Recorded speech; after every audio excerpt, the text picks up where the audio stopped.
सभी सम्मानित बंधुओं को नमस्कार। चलिए आज हम शासन शब्द पर चर्चा करते हैं। शासन शब्द का मतलब होता है कि किसी देश पर राज करना या राज करना। लेकिन आज से 2500 साल पहले की जो शब्दावली थी उसमें शासन का मतलब विद्या यानी शिक्षा था।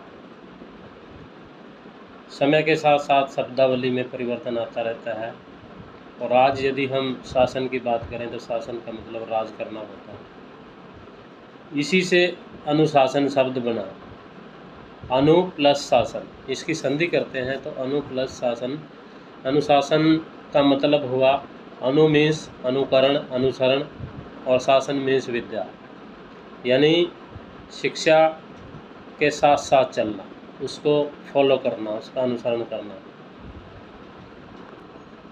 यदि हम अनुशासन शब्द के बारे में पढ़ते हैं तो हमें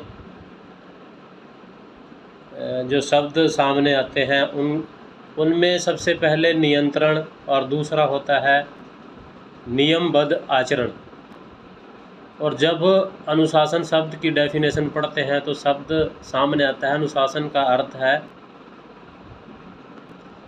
अपनी भावनाओं, इच्छाओं और आवेगों यानी इमोशंस पर नियंत्रण रखना और बुरे व्यवहार से बचना। यदि एक बस के ड्राइवर को कायदे कानून नियम नहीं पता है तो वह सवारियों को उनकी मंजिल पर पहुंचने से पहले ही खुद भी एक्सीडेंट करके मर जाएगा और सवारियों को भी मार देगा। इसी तरह कोई डॉक्टर है, यदि वह नियम कायदे कानून नहीं जानता तो वह पता नहीं कितने मरीज़ों की जान ले लेगा। इस तरह अनुशासन जो शब्द है उसका अर्थ है विद्या के साथ साथ चलना। अनु प्लस शासन, अनुशासन। तो अनुशासन सफलता की कुंजी है।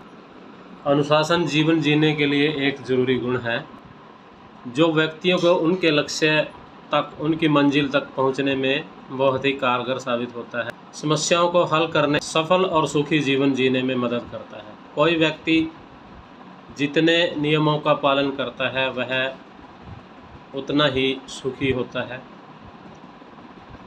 उतना ही सफल होता है। थैंक यू, आप सभी का धन्यवाद।